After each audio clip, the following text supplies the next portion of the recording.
let's fucking dive into it. Let's get into the news. So last night the GOP debates happened, and before the GOP debates happened, Donald Trump actually went and attended a non-union shop where he begged the people there to like get you and Emma date. That's so gross, dude. You're a fucking freak. Take a week off and be happy that I only gave you a fucking week off instead of a perma ban. That's disgusting, dude.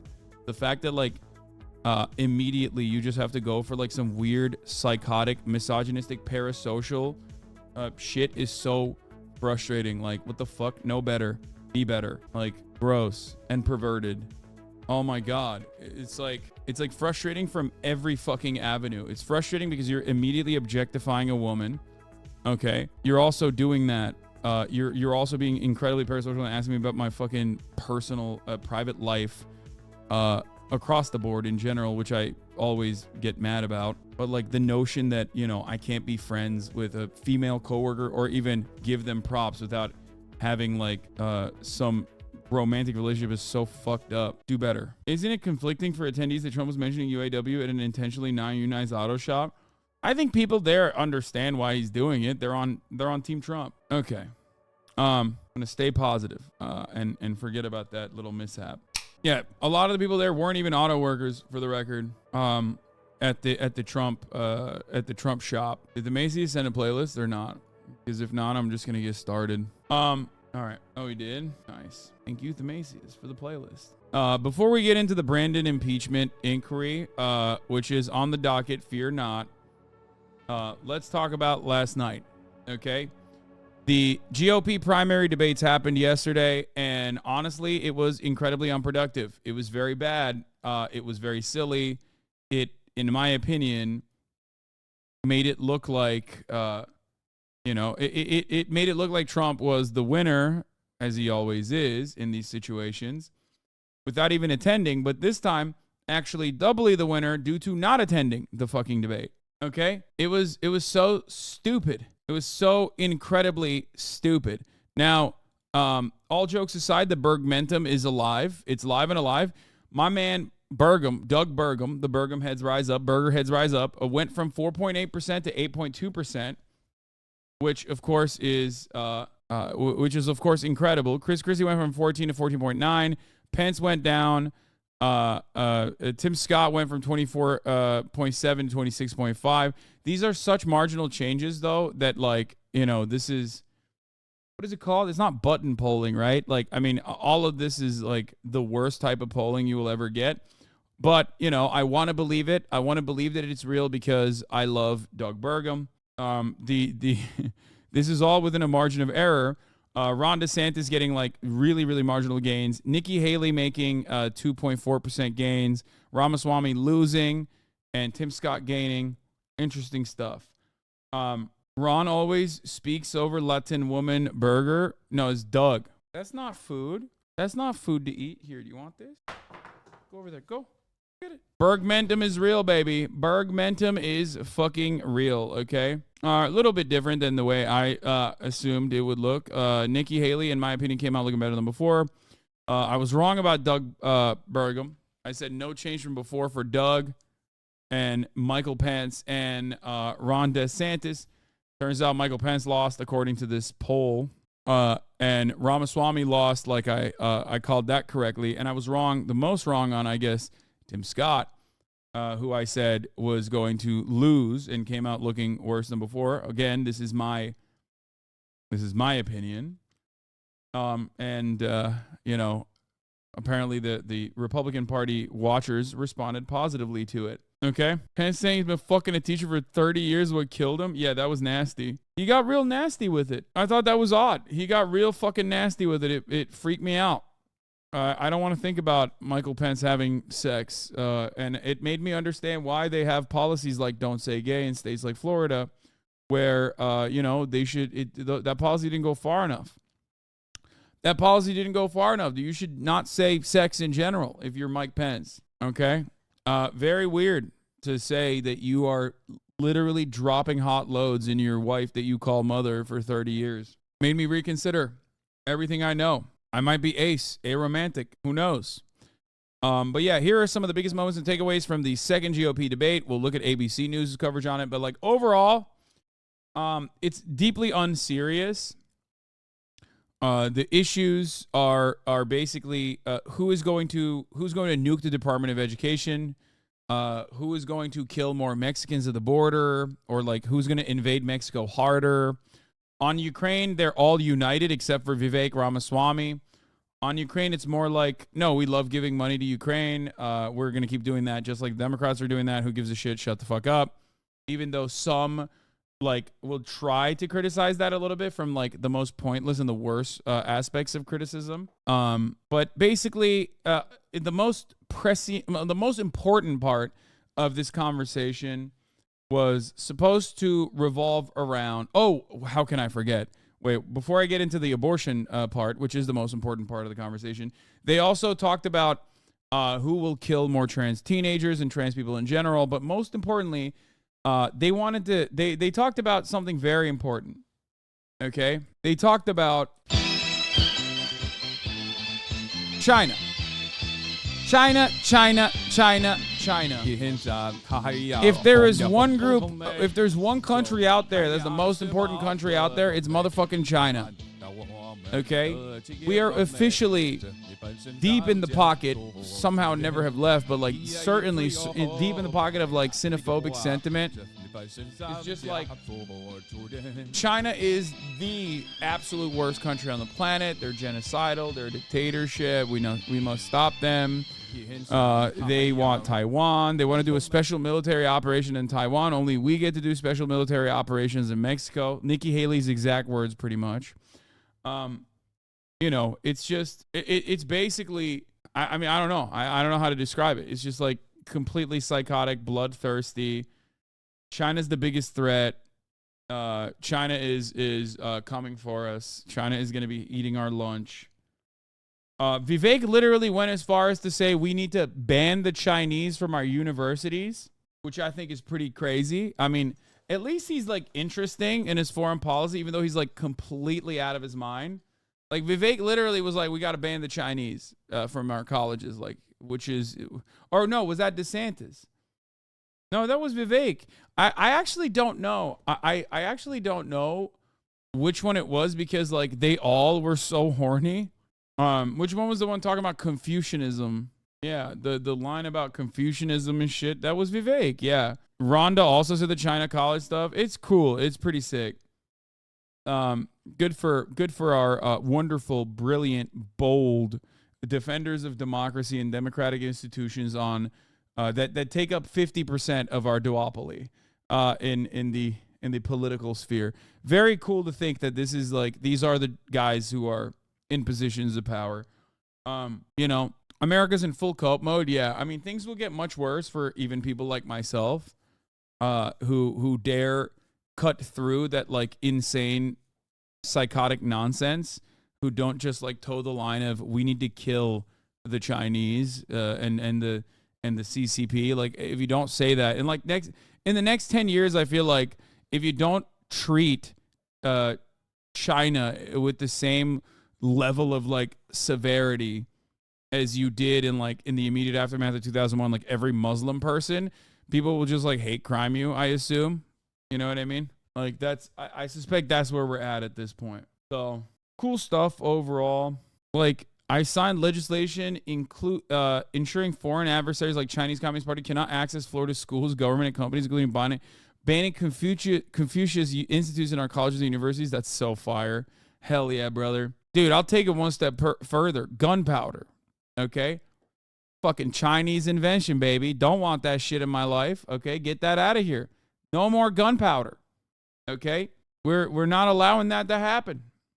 Okay? No more firework. No more paper. You fucking nuts, dude. Get out of here. We don't want that shit. Here, this is what he did. We are taking a stand, and these bills I'm signing into law today, foreign adversaries will not have access to our schools, government, and companies like they have in the past. In fact, the first bill that I signed today safeguards our public institutions from undue foreign influence, and that means prohibiting agreements between public entities and the Communist Party of China or Cuba or any of these other malignant forces as of Look at all these malignant forces, man. and the Communist Party of China or Cuba or any of these other malignant forces. As of the time we sign this bill and it goes into effect, Florida, we will be banning things like Confucius institutions from being in our universities or in our colleges. And I know we had issues with that right here in Miami-Dade County. So we're also going to sign the Combating Corporate Espionage and What the fuck has Cuba done to America in the past 50 fucking years? Hello, existed outside of the sphere of America's influence. Excuse me. It's been there, menacing. Are you kidding me?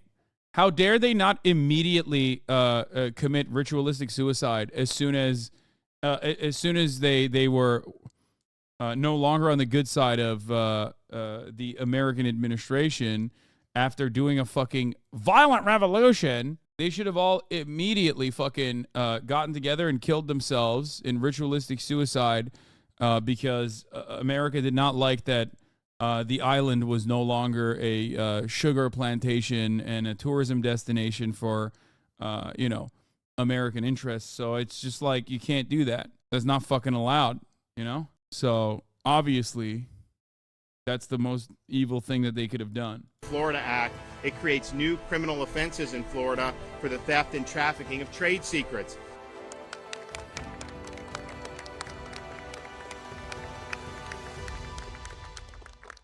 We are taking a stand, and these bills I'm signing into.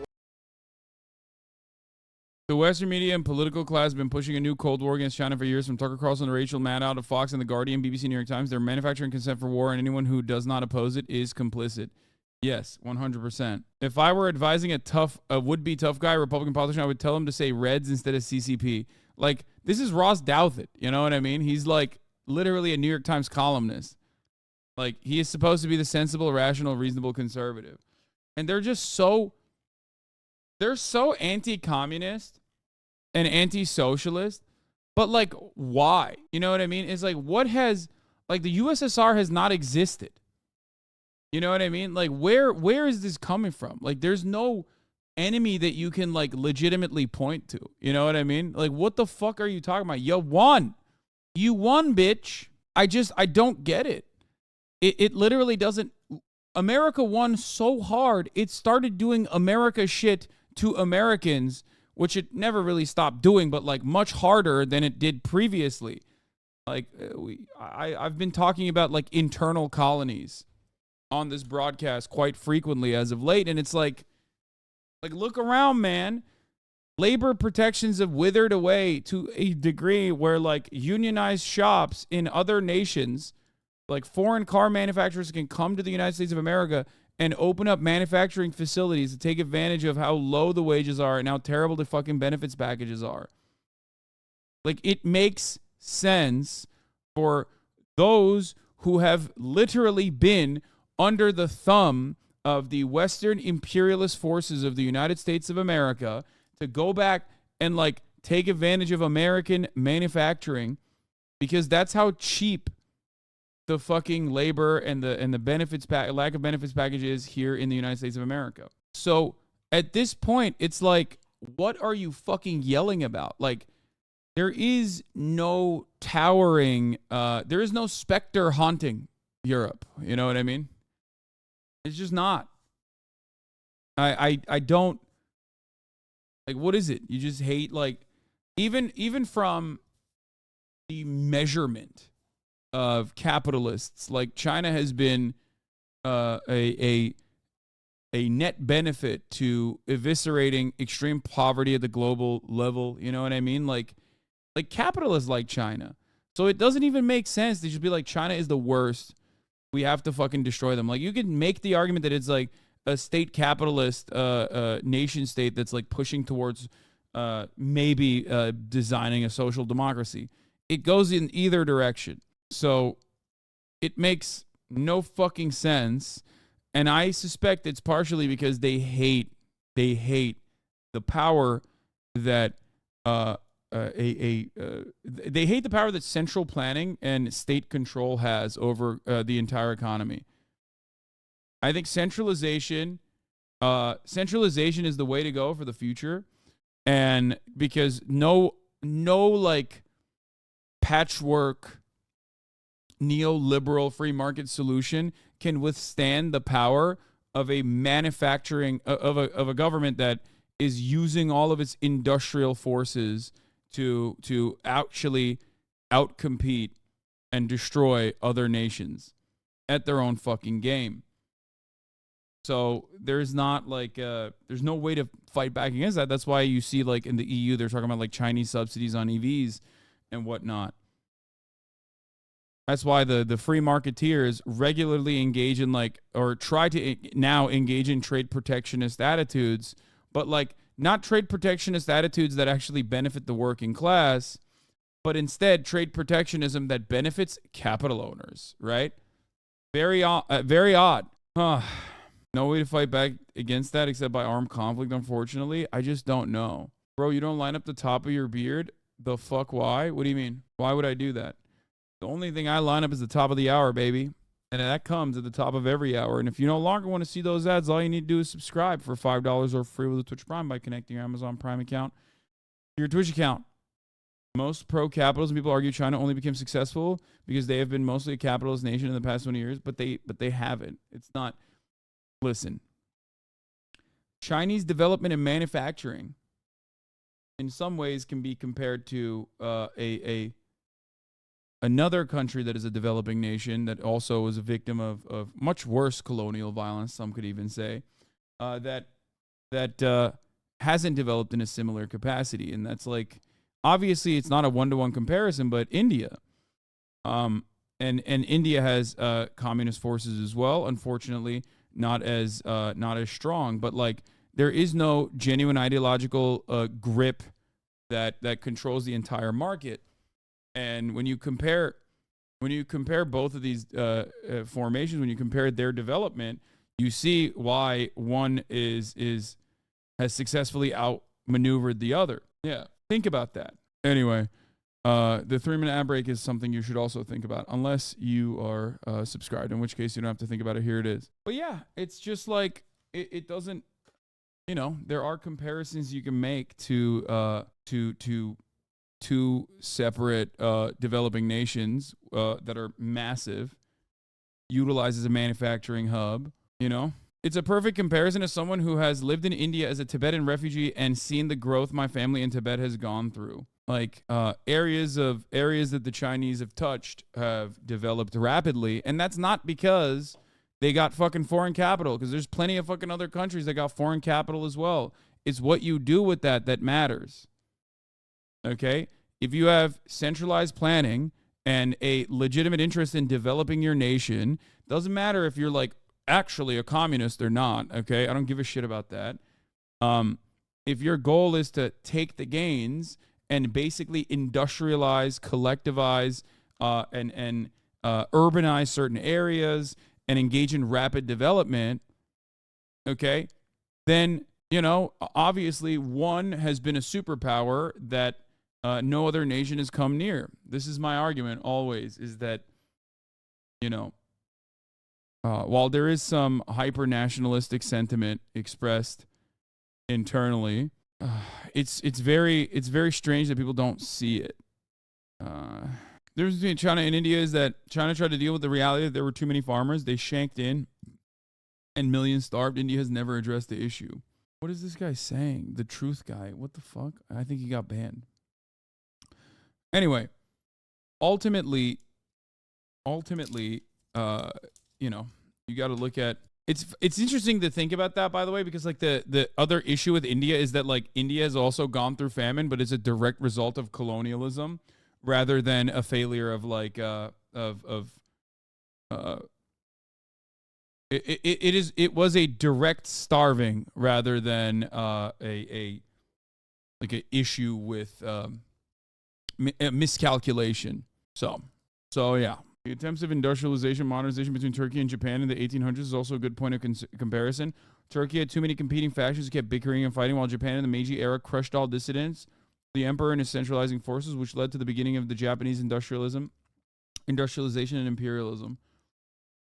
Yeah, especially when you think about the Janissary forces that were chirping a little too hard and did not want to continue modernizing its military because they were fearful that it would actually end up cutting them out from the awesome power and influence they held in the Padishah court structure. So anyway, the point is you can't really fight against that. And I think that's part of the reason why a lot of people are upset, because they see it and that frustrates them, that scares them. So when there is there's a structure where on the one hand you have the government taking taxes and working at the behest of corporations, and on the other hand you have corporations that work at the behest of the government, yeah, one system is demonstrably better than the other in improving people's material conditions, and also simultaneously outcompeting with the more with the neoliberal developments. Well, and I think that in the upcoming decades we will see that attitude shift in the direction of more state control over economies. I think there's no way that Western neoliberal capitalists are able to keep up with that sort of thing. And their opinion that like China will collapse due to improving its own China will collapse due to its own success and will go through their own like 80s and 90s era where their material conditions are too good for their own good, is not panning out in the way that they expect it to. So, but we'll see. State capitalism is a way better system than neoliberalism. If I wasn't a socialist who cared about who controls the means of production, I would be a state capitalist, because you can never trust the free market. It's just better, especially now with like one, we already, there's two different things here. One, we already use a similar structure anyway. And two, we have technological improvements that make it viable. Like our computational power is far greater than when collectivization efforts were occurring in the USSR or in China. It's just you have a genuine way of figuring out where to push and pull with respect to production. It's a lot of the failures of past formations will cease to. I mean, has ceased to exist at least. And one great example of that is Chinese development in the form of like cities. For 10 years, everybody joked about the ghost cities, and all of those ghost cities have now been occupied. Like, they joked about it because they were like, oh, what are you doing this for? Why are you building this? Fucking idiot. So dumb. And then now they're all massive cities where people live in, right? Tens of millions of people live there. It's stupid because they didn't engage in like just-in-time manufacturing, I guess, where they didn't build because of demand. They built because they recognized the necessity of development. So, why the fuck did I get here? Well, we were talking about the GOP debate about how fucking angry people are about China. Let's take a look. Debate. 7 presidential hopefuls took the stage at the Reagan Presidential Library, going after each other. And some also went after Donald Trump for being a no-show, took some shots at Biden as well. Chief Washington correspondent John Carl's in Simi Valley. Did you just miss all the Evergrande stuff? No, I haven't. But that's actually another great example. Like, people always talk about Evergrande, and people haven't stopped talking about Evergrande and its like default and what that signifies for the Chinese market, without fucking realizing that like it doesn't matter. All of this shit is fake. And if the government controls all mechanisms of power, then they can make it go away or withstand the financial damages. Like, constantly talking about Evergrande with respect to like what China, what the Chinese economy looks like is so silly when you live in the United States of America, where Evergrande happens all the fucking time, and the recovery almost always ends up benefiting those at the tippy top. Like, what are we talking about? Yeah. The Chinese government bailed out the people, not the bank and the developer. They literally nationalized that bank. It was a W in comparison to America. Exactly. When there are market miscalculations that end up causing financial collapse and failure, their recovery strategy is infinitely better than the American one. Like, literally compare that failure that you're talking about, okay? That failure that you're talking about in comparison to 2008. What conditions allowed 2008 to happen? What lack of safeguarding allowed these conditions to occur? And then what the government did in retaliation or in an effort to save the economy from full-blown collapse. Yes, Evergrande is the Chinese real estate company that NPR keeps talking about that is like defaulted because they took on way too much fucking debt. China industrial profits jump sharply as economy stabilizes. I think like there are real issues. There are real issues with how development and improving your productive forces through technological achievements and the material benefits that it creates for your citizens, and how that changes, how that changes the dynamic of how that changes the dynamic you have with labor in general and manufacturing in general is important to assess. But I feel like if there's a country that I'm interested to see how they get out of like their own. I'm interested to see how China moves from this point on, to see if they will be able to somehow find a way out of like the American 80s, 90s robust growth period that they're kind of going through. Economist Chang Shu with, well, her take on the market, and I think I know what you're going to say, and where you think growth will be or won't be. Let's put it that way. Yeah, I think our view has moved in the opposite direction of the survey you just talked about. Our central projection has always been above 5%, and the latest reading suggests that the probability of undershooting 5% is lower compared to July reading. We have our own GDP tracker. We see that Remember when we were going in to cover the Republican debate before being derailed by a weekly China segment? What the fuck are you complaining about? There's no argument. There's no debate. People aren't yelling at me. We're just like slowly going through the fucking news. Like, what's wrong with your brain? You're just like mad now at this point that I'm not talking about the same fucking dumbass debate. You know what I mean? And ironic because China was the major point of contention. Well, not a point of contention, but like the major talking point was China and how we must dominate China. So what are you doing? The economy is tracking 5.3% growth in the third quarter, and that reading is already higher than July. And if we talk about the growth for the year as a whole, we see the probability of undershooting 5% has fallen below 20%. So previously, we say perhaps it's 1/3 of the chance of undershooting. Shashu, are we really blaming property for all this? Is that the central kind of risks, as it were? Because other data has not been great either, let's face it, but it has perhaps arguably bottomed out. Yeah, I mean, there are a lot of downward pressures, and certainly the property market is the biggest, if not kind of sort of extended.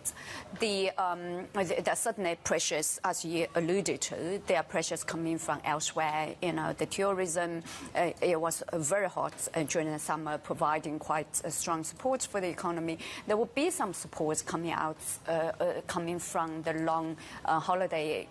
China experiencing USA growth must be failing. No, there are complications that come from experiencing USA-style growth. The complications, of course, derive from operating in a capitalist structure. If you do what America did and try to work at the behest of your manufacturing plant owners and facilities like America did, you will continue shipping out jobs to neighboring regions, okay, with no interest of sharing in on the profits that these companies are going to continue bringing in. Like, Americans do not see any of the returns on that investment at all. If anything, they see depressive wages and worse workplace conditions and a job market that is completely broken. That's what happened with NAFTA. Okay? So, yes, China developing to this degree is potentially a threatening situation. It's just like, this is the most interesting, in my opinion, this is the most interesting aspect of Chinese development. What will happen next is the most interesting aspect of Chinese development. Will they just outsource and force these force their which they are doing a little bit? Will they outsource and force their manufacturing business to die, and then have like a shit ton of unemployment and worse financial circumstances for the broad majority of Chinese laborers? Or will they legitimately find a way to continue utilizing the profits that they generate in an even manner? But you're right. Let's get back to the fucking debates, okay? Let's see what the biggest takeaways are. I think someone wants to go outside real quick, so I'm gonna run this, and I'm gonna go, and we'll dive into the debates of last night. With the highlights, good morning, John. Good morning, George. It was a loud and chaotic debate with Donald Trump a no-show here at the Reagan Library. The other candidates spent most of the time going after each other, but at least a couple of them took their shots at Donald Trump, too. About 10 minutes into the debate, two of the candidates who were on the stage aimed their fire at the candidate who didn't bother to show up. Donald Trump is missing in action. He should be on this stage tonight. He owes it to you to defend his record, where they added $7.8 trillion to the debt. That set the stage for the inflation that we have. Chris Christie taunted Trump over his refusal to debate. Donald, I know you're watching. You can't help yourself. I know you're watching, okay? And you're not here tonight, not because of polls and not because of your indictments. You're not here tonight because you're afraid of being on the stage and defending your record. Yeah, bro, he's afraid of being called Donald Duck. Oh, God. I'm sorry. I couldn't. I had to. I know. Spoiler alert. That was the big fire line from this fucking dipshit. But God damn, it's just like the absolute worst. The absolute fucking worst. Oh, God. You're ducking these things. And let me tell you what's going to happen. You keep doing that, no one up here is going to call you Donald Trump anymore. We're going to call you Donald Duck. I mean, come on. It's just like, it's over. It's so Jover. It was never a thing to begin with, but it's more Jover than it has ever been, okay? He's literally fucking SNL, man. He's doing SNL commentary, man. That's a fire line. What do you mean? You're crazy. Oh, God. Oh, my God. There's no way. People are memeing, right? Chat, please tell me people are memeing in the chat and they're not being serious when they say, nah, that was fire. This is straight up. This is like, if you are running in the Democratic primary, like, this is the kind of corny shit that you would pull off if you were running in the Democratic primary, okay? That's what he's doing. It was fire if you're a 3-year-old? Yeah.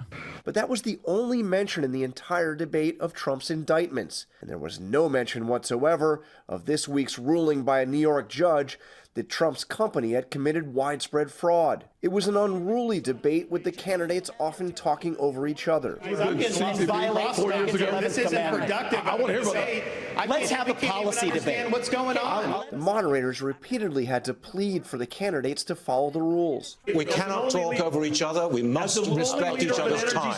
Businessman Vivek Ramaswamy, who harshly attacked his rivals in the last debate, tried to play nice this time. These are good people on this stage. But the others weren't buying it. We think about the fact that Vivek just said we were all good people, and I appreciate that, because last debate he said we were all bought and paid for. Former South Carolina Governor Nikki Haley. It's just, everyone's a liberal too, by the way. It's just, even if you are advocating for the most ruthless, reactionary, fascist policies, because everyone is aesthetically a civility lib, everyone is saying it in like the same exact ways where it's like, Mexico is doing a bodies in spaces, and the narco terror that our American citizens have to endure is actually quite traumatic. You know, we're experiencing PTSD from this, and we are going to need to retaliate in this regard because, you know, they're infringing on our liberties as Americans, and it's shit like that. It's all just like fascist policy wrapped up with liberal aesthetics. Took aim at Ramaswamy for joining TikTok, which is owned by a Chinese tech company, after once calling it digital fentanyl. This is infuriating because TikTok is one of the most dangerous social media apps that we could have. And what you've got, I honestly, every time I hear you, I feel a little bit dumber for what you say. Haley also sparred with fellow South Carolinian Tim Scott, who she appointed to fill a vacant Senate seat when she was governor. 12 years, where have you been? Where I have voted you no been, Tim? I voted on most of the things. We've waited, I have voted and nothing has happened. Here's what you've 12 done. years. Here's the thing that I just find it.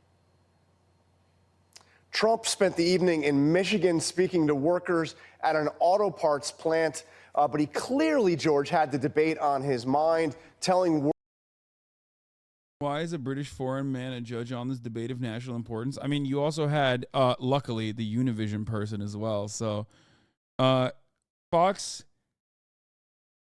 I mean, I'm glad they had the Univision lady on because she actually did she asked like really good questions. Not that they answered those questions because, as I say all the time, it's not about like good things for Americans. It's like if you are running in the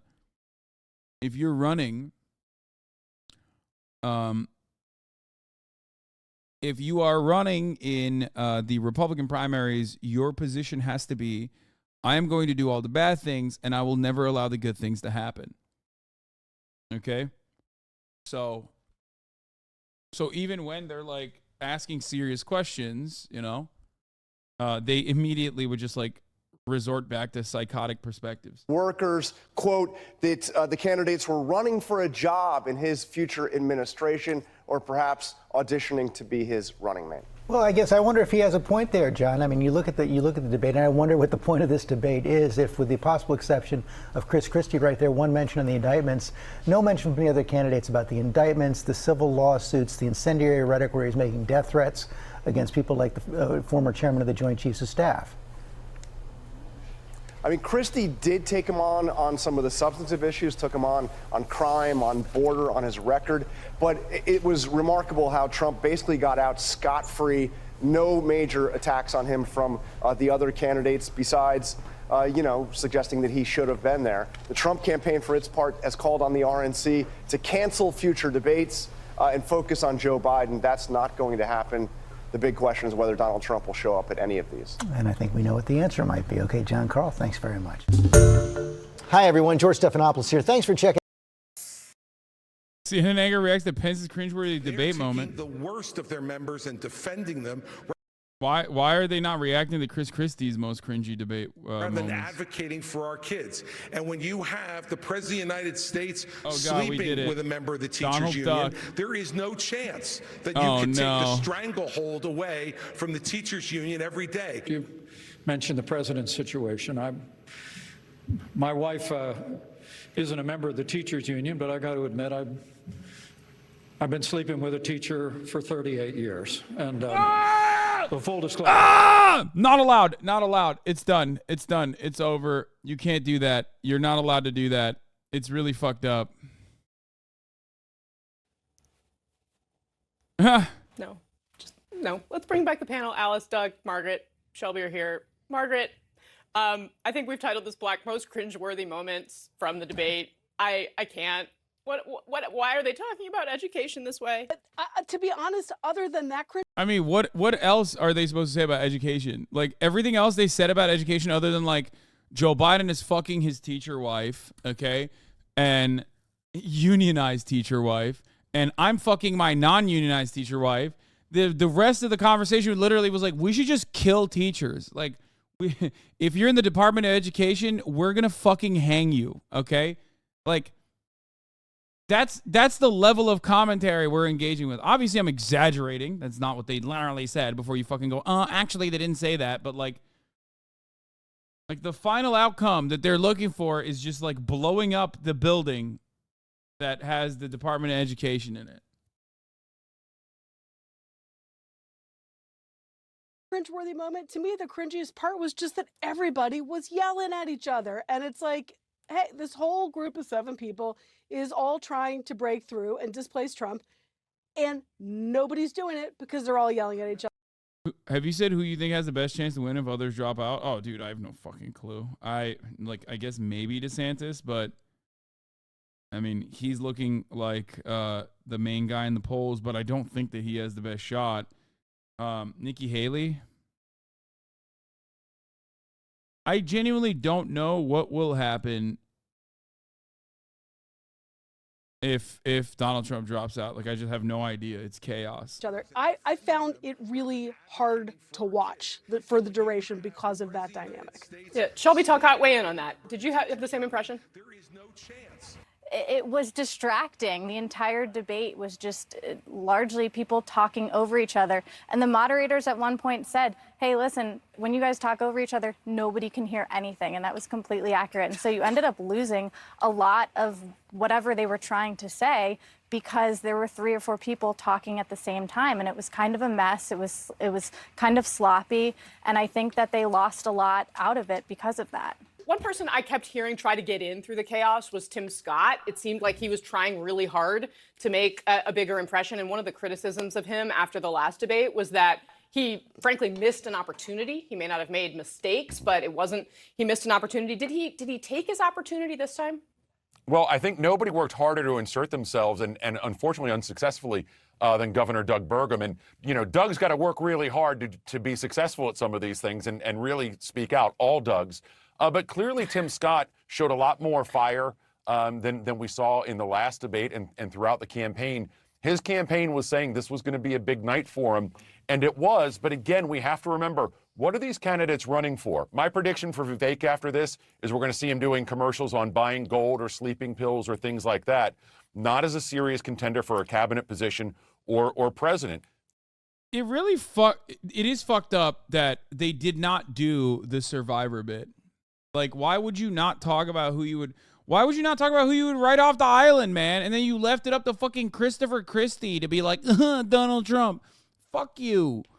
God damn it. There was like one good moment there and like they robbed it from us. Ron DeSantis, you fucking piece of shit. Just no fun, no riz, no charisma, just an awful, annoying, smarmy, childish little baby. Okay, he was like, no, I do not want to have fun. This nomination is not about who comes and rockets into third place after this debate. It's about who can take on Donald Trump, if anyone, and we're still looking for that person. I have to say there were a lot of My Pillow ads throughout this Fox Business debate. So, point interestingly taken. Alice Stewart, I think this is probably going to be our final word on the Tim Scott, Nikki Haley question. This is a little bit behind the scenes, but when I talk to my sources, there is a lot of bad blood between those two camps right now. And I think you saw a little bit of that on the stage, too. We saw a lot of bit of that on the stage. And look, Southern hospitality was out the window with the 2 candidates from South Carolina. It was astounding to see. But clearly, Tim Scott went after her for gas taxes in South Carolina when she was governor, and she went after him for what she says he hasn't been able to do in Washington. It was shocking. But again, a lot of bad blood, and they put it out there for all the world to see. But she really held her own again, as she did the first debate with Vivek Ramaswamy. And let me just say in closing, I think one of the best tweet responses to this was from Mark Caputo from The Messenger. And he said, find someone who loves you as much as Nikki Haley hates Vivek Ramaswamy.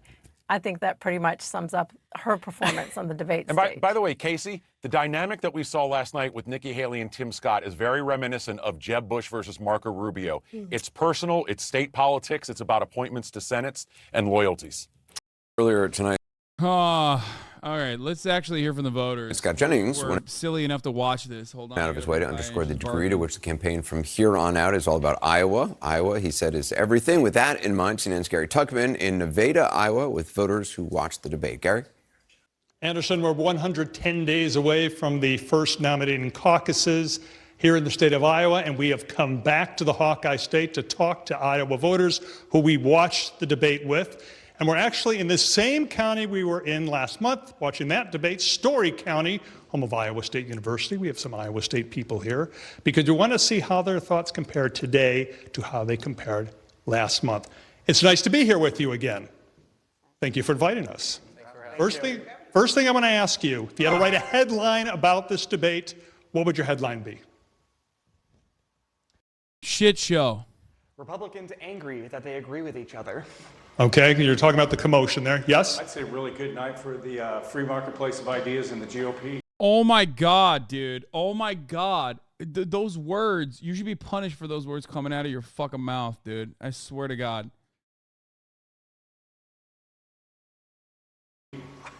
Yes?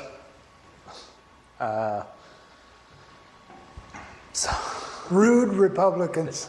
Rude Republicans. Did the commotion, the chaos bother you during the debate? Raise your hand if it bothered you. Raise your hand if it was okay. Okay, you're a lone opinion right there. What I want to ask you is this.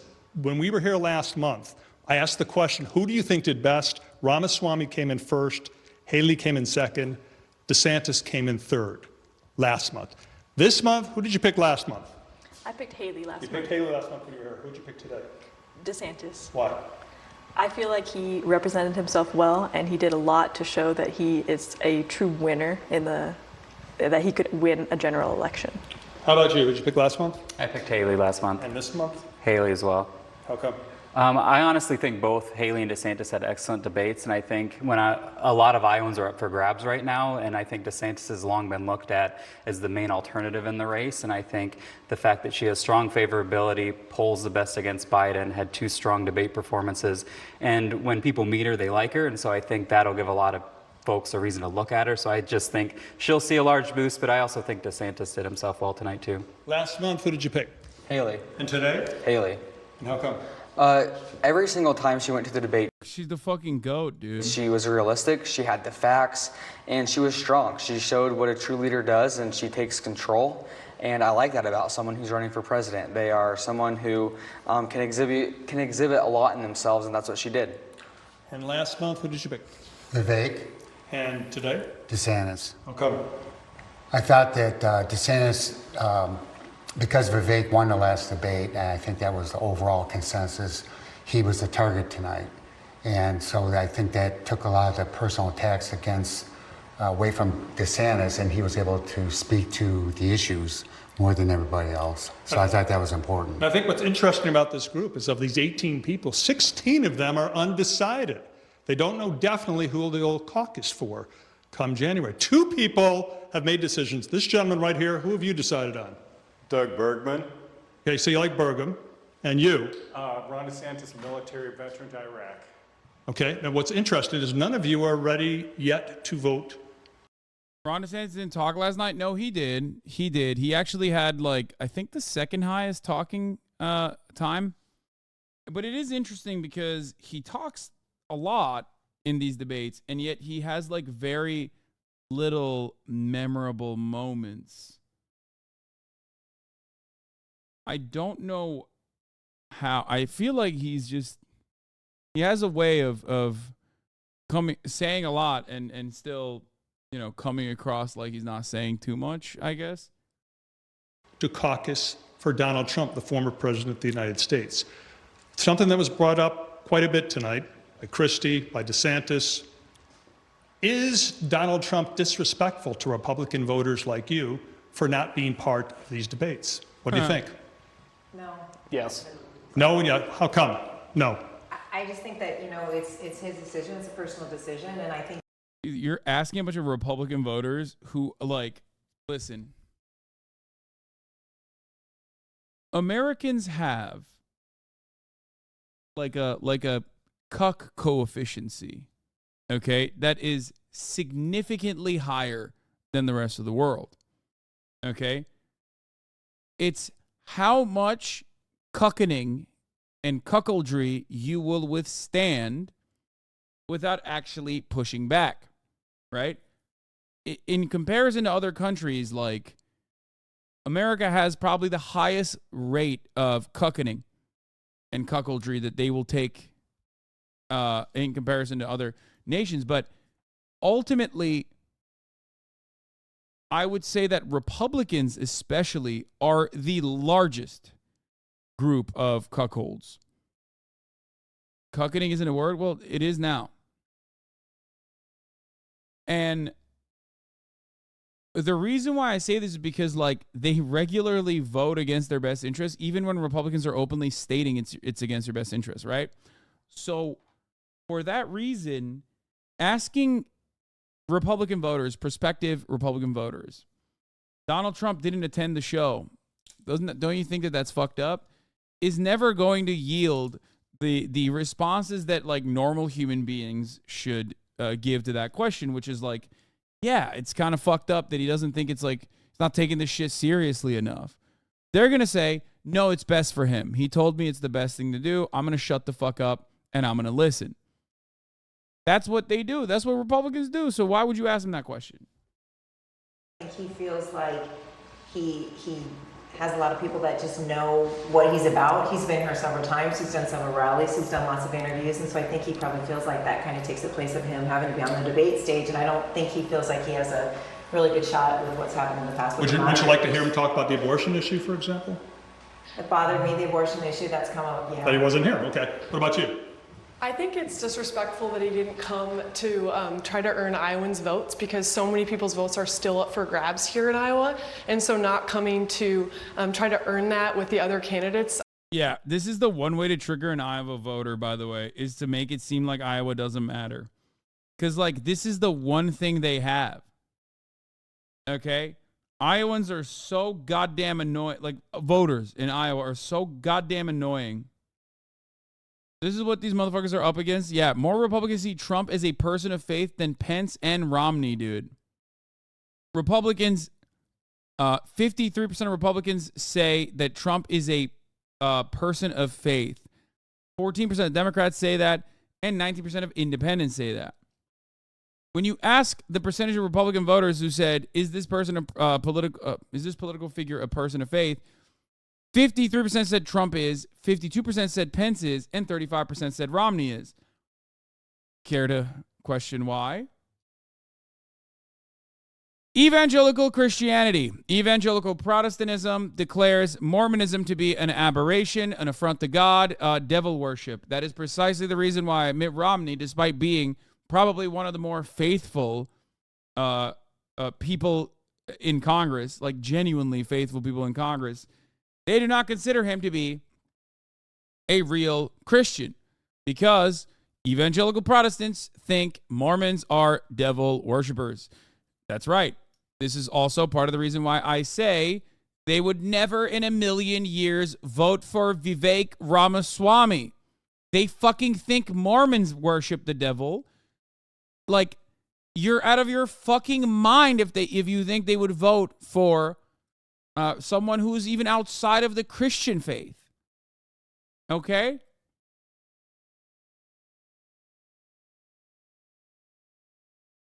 I personally believe the reason why evangelical Christians think Mormonism is like bad is because they're jealous. Okay?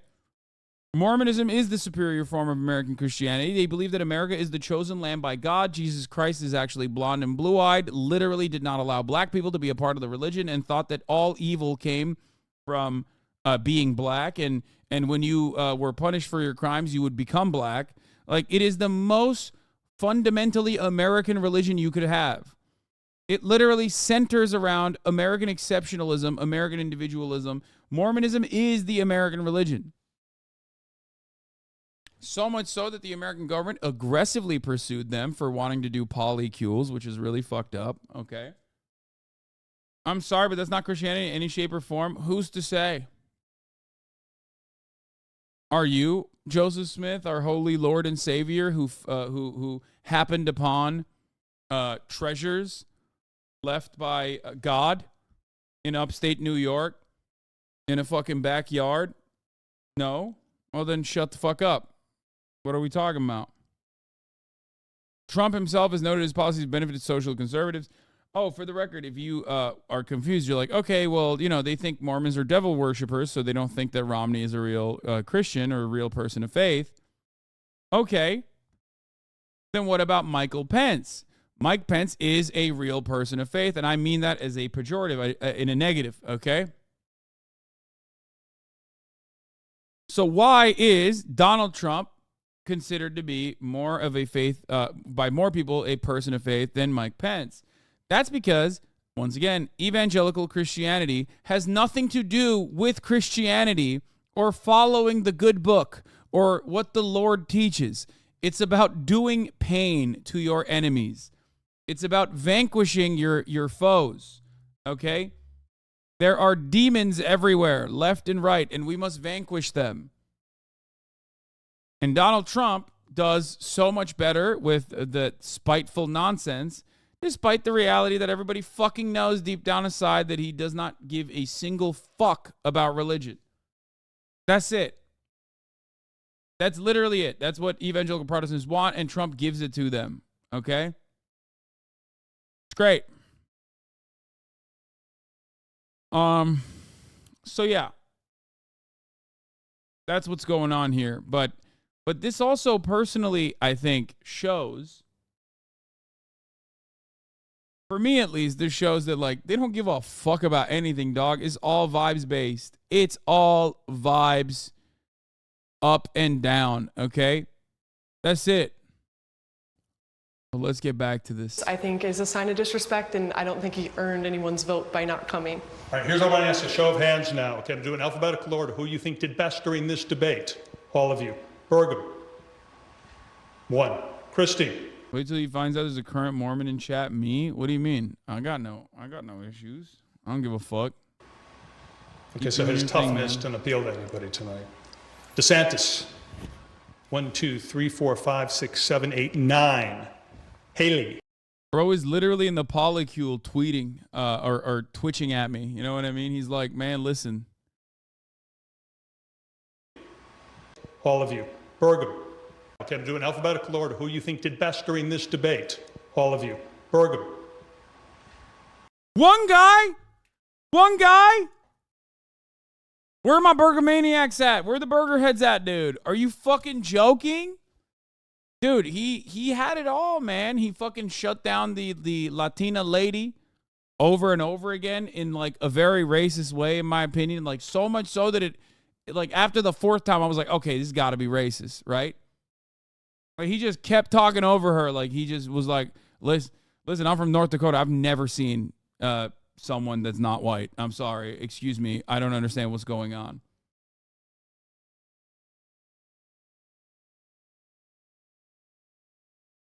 One. Christine. Okay, so his toughness didn't appeal to anybody tonight. DeSantis. Oh, his toughness didn't. No, he's just fucking. He's a loser, man. Thank God Burgum actually squeezed out the Christie lead there. Respect for the Burgomaniac. 1, 2, 3, 4, 5, 6, 7, 8, 9. Haley. 1, 2, 3, 4, 5, 6. Pence. Ramaswamy. 1. Scott. All right, so it looks like DeSantis, the winner in this room. Who do you think this was a bad night for? Pence. Pence. Why are you all saying Pence? I think he completely destroyed his credibility. He was directly questioned on his record during the Trump administration on, I forgot what issue specifically was brought up, but he had no defense that they had campaigned on, again, I forget the issue specifically, Obamacare. And he didn't. That's crazy. There is no better representation of how vibes-based this shit is, bro. He doesn't even fucking know what it is. He's like, I just don't remember. Like, he just did a bad time. He just did a bad job responding to a question. I don't even remember what the question was. I just remember how it made me feel. Okay? And that's kind of true for a lot of stuff in the political realm. It's just People just remember how you made them feel. Okay? Everything is vibes based. They don't give a fuck about the issues, dog. No shot. Plus, why would you really? Why would you give a shit about the issues? Because you're voting for the Republican in the Republican primary. Like, if you actually cared about the issues, you would just not vote in the Republican primary at all. You would just not vote for the Republican Party in general. You would probably not even vote for the Democrats, let's be real. But, like, you definitely wouldn't vote for the Republicans, right? So dumb. But Obamacare, yes. They didn't follow through with that, and instead of answering the question that was given to him about why that wasn't followed through, and I would follow up with this fucking little shithead about what he thinks about Donald Trump then. You know what I mean? Because, like, it's not like Mike Pence, he's the VP. So what do you think about Donald Trump not following through on Obamacare? He'd be like, I like that he didn't do it. will he do differently as president himself? He just went off about something completely irrelevant and never answered the question. A lot of you raised your hands about Pence. Who else raised their hand about Pence? Why do you think that? Well, I think that he comes across a little bit like not very believable to me. He's rather pious sounding in his manner. He's too religious for people to literally perceive him as like a real person. And it makes it come across like, I'm just a politician trying to get your vote, and it doesn't seem as believable as he could. So the final question, do you think this was good for the party, this debate tonight? Yes. Yes. Anyone have a problem with the debate, with the commotion? You. Well, it's not with the commotion, but I think the... Oh, one other aspect of this is authenticity. Americans, we're hyper-capitalist, hyper-individualist, very entitled, not very smart. And for that reason, and you see this online all the time, the only way to signal authenticity online is by doing what? Being a fucking dickhead. Okay? Being honestly dishonest. Okay? Openly corrupt. That's what Trump does very well. He's like, listen, I'm a bad guy, but I'm your bad guy. I'm a bad guy, but I'm your bad guy. And that's precisely what plays really well online with a lot of kids. That's precisely what plays well with these guys who are also, kid-brained.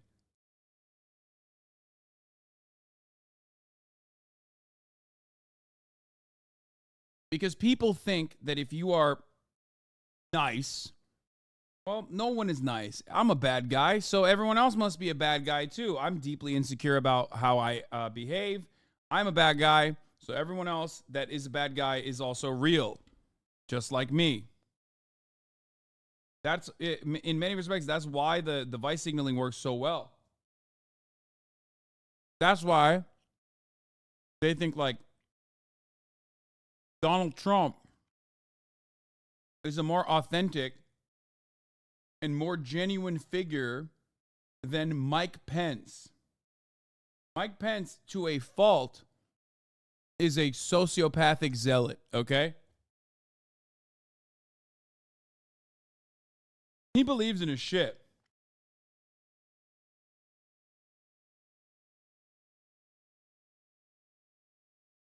Donald Trump is very good at messaging and saying things that people want to hear, and is also very good at like crafting a narrative around his own personal grievances, as though these are grievances that impact the everyday Americans, especially those in the Republican Party.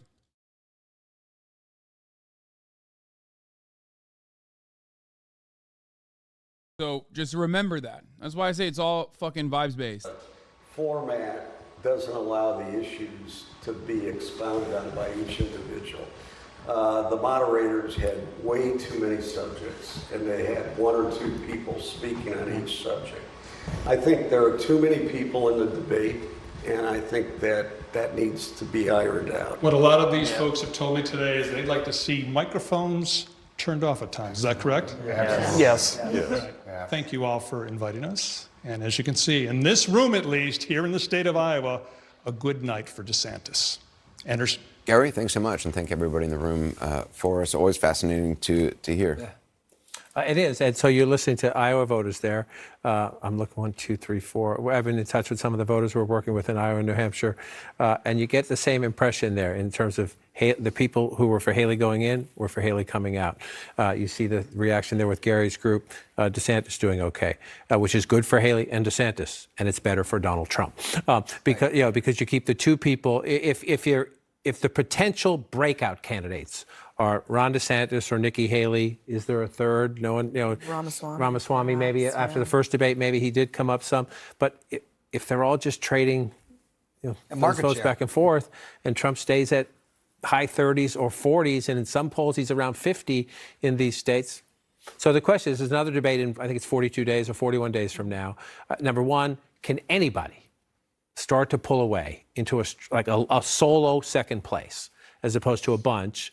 And then number two, you heard it from those voters there, A, how many qualify by the RNC rules? They're tougher for the third debate. And then B, do the donors and some other big people in the party start to say, look, sorry, you three got to get out so that these four can stay in and fight Trump. I think the Pences of the world, the Christies, even the Tim Scotts, I mean, the reaction in that room to those names. Pretty brutal.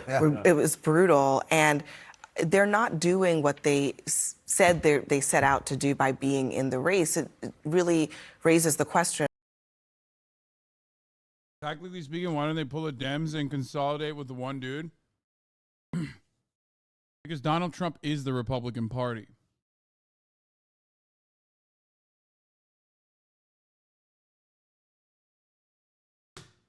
Donald Trump is the Republican Party. The Republican Party is Trump's party. And the voters like Donald Trump more than they like anyone else. So even if there was a big push from institutional power in the Republican Party, those who want to continue the legacy of the Republican Party, those who want the party to continue thriving and ever winning power ever again, and they just backed one horse. I don't even know who that horse would be. Nikki Haley is a woman, so there is issues there in the eyes of the Republican base of support.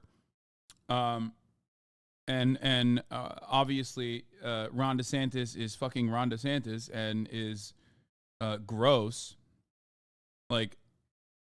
He radiates nervousness and an energy that people just don't like. And as I've told you, it's all vibes-based to begin with. So you run to the issue of which horse to back, okay? And then after which horse to back, you run into the issue of how that horse will be able to defeat Donald Trump. All of the rest of the fucking party consolidates behind one guy. They still don't meet Donald Trump. Donald Trump still wins in that situation. And now in the general, you pissed off a lot of fucking people who either wanted to not vote for Donald Trump and are pissed off that Donald Trump is a candidate, or people who wanted to vote for Donald Trump and are now pissed off. I mean, they'll still vote for Donald Trump, but there will be plenty of people who did not want to vote for Donald Trump and did everything they could and still lost, that will just go, oh, fuck this. I'm not voting then. Fuck you guys. And what is the rationale going forward? And I think the voters in the Republican primary have been saying through the polls for a pretty long time, the folks in the low single digits, you're not seeing a whole lot of movement there, and yet they stay in the race for whatever their personal rationales are, and it's not really changing. You're seeing movement higher up, 5 and above, in the low teens. That's where all the action is. So for whatever that's worth, that may guide where this all goes. Where was Obama 100 days out in Iowa? I mean, Trump has a lead way bigger than Hillary Clinton ever had. Trump has the biggest lead he was ever. In the 20s. He was in the 20s. In fact, there was an ABC poll in late August that had him in the lead. He wasn't, but he was already. He was on the way. He was on the way up. But I would just say one thing: Christie's not running in Iowa, and you wouldn't expect him to do well with this group. He's putting his chips in New Hampshire. The latest New Hampshire polls show a bunch in second place with DeSantis, 10, 11, with 12%, Haley. Christie and DeSantis. But the interesting thing about that, and I honestly think this, I think Donald Trump is in a very good position, and it's going to take a lot to dislodge him. The one thing that's interesting about Haley is she's competing in both Iowa and New Hampshire. She's actually well positioned in New Hampshire to do well, maybe not to beat Trump, but she's moving up there. If she were to do well in Iowa, even if she doesn't win Iowa, you know, and I remember, and this may even predate you, John, but in 1984, Gary Hart got 16% of the vote in Iowa. Walter Mondale, who was the runaway frontrunner, the former vice president, got 49, and Hart won New Hampshire. He catapulted out of there. He'd finished second. He won New Hampshire, and then it became a race. Now, Mondale ultimately won. I'm not predicting that's going to happen, but Haley, you know, there's a lot of interest in her. I think there'll continue to be a lot of interest in her after this debate. She's also well. Dude, if I'm Chris Christie and my co-hosts are talking shit about my prospects that I have been telling them for the past month or so, for the past couple of months at this point, that like that's where I'm gonna make my strike. I'd be pissed. David Axelcock would be getting a fucking call, okay, from, I don't even have a good name for Christopher Christie. That's all I got. Donald Duck is going to catapult him, just wait. It was just so wild that he's a media guy, Chris Christie is, and he's running to be a media guy. He's not running to win the presidency. He's not even going to get a position. Fuck easy. I'm going to ban you permanently again. You have to stop spamming, dude. Please stop fucking spamming. Jesus Christ, you're so fucking annoying, dog. We literally unbanned you after your girlfriend begged to get you unbanned, and you literally do not stop. Okay? Please. If you spam something for 8 times in the fucking chat and I don't respond, I'm not going to respond to you. Stop fucking spamming the same goddamn link, dude. Fuck Easy's got a girlfriend and none of y'all do, dude. Think about that, okay? Just spam 3 times. If I don't fucking respond, I don't click on your link, then no, it's not happening for you. I promise. God damn. Some of y'all need to get your link privileges taken away, because right now, as it stands, if you subscribe at the top of the hour, you get to send me fucking shit that you want me to look at. And some of you abuse it, okay? Now, of course, there's still plenty of benefits, like avoiding the top of the hour ad break, which is 3 minutes long at the top of the fucking hour. So that's a pretty solid benefit, in my opinion. Here's the 3-minute ad break now. I mean, we can do that. Make it so that Fuck Easy can't at me and send links. And then that would like clean up his chatter behavior. Anyway. But with me now is the presidential candidate, Ron DeSantis. Not a lot of sleep last night. He's with me in California now. And, sir, wanted to squeeze you in here and get your reaction to the events of last night. However, I want to begin with the hearing that we have right now on the president. Do you support the investigation into President Biden and his son?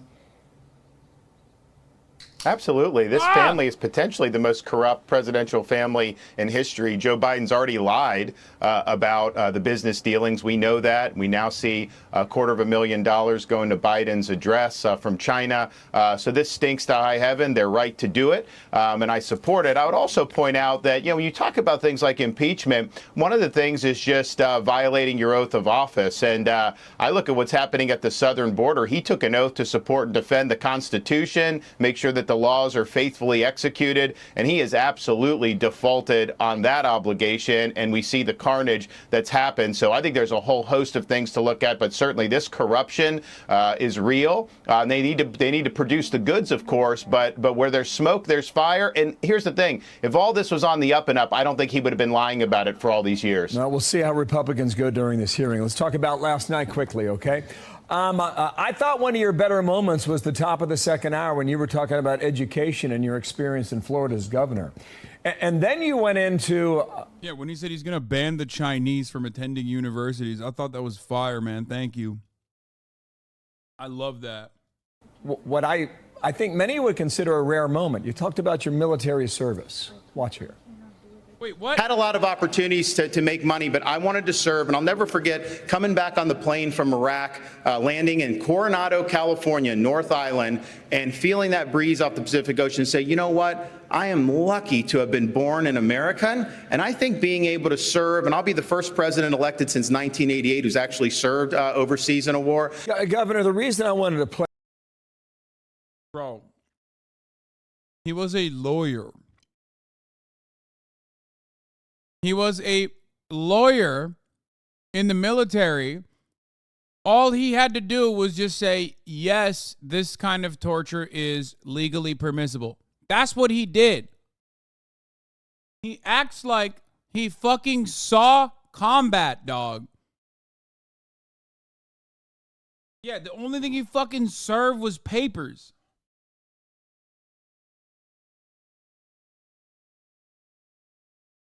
I'm not, dude, if he wasn't a Republican, dude, God, Republicans are allowed to do this shit. Republicans are allowed to do this shit, and it's so annoying to me, okay? Because if John Kerry, who, like, was literally a Purple Heart medal recipient, okay, was destroyed, and they said, oh, your fucking Purple Hearts are probably fake, dumbass. Fuck you, I bet you're gay. Like, Ron DeSantis should not be allowed to fucking act like he was, you know, diving out of Black Hawk helicopters. You know? I hate that.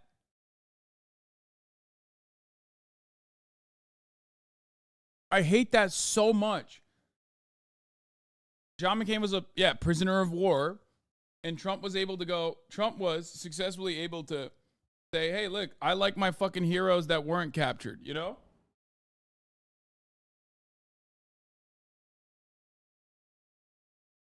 To be fair, I feel like the Arizona moderates did not like that. And they loved it so, they love John McCain so much that they've been punishing the Republican Party mercilessly since, but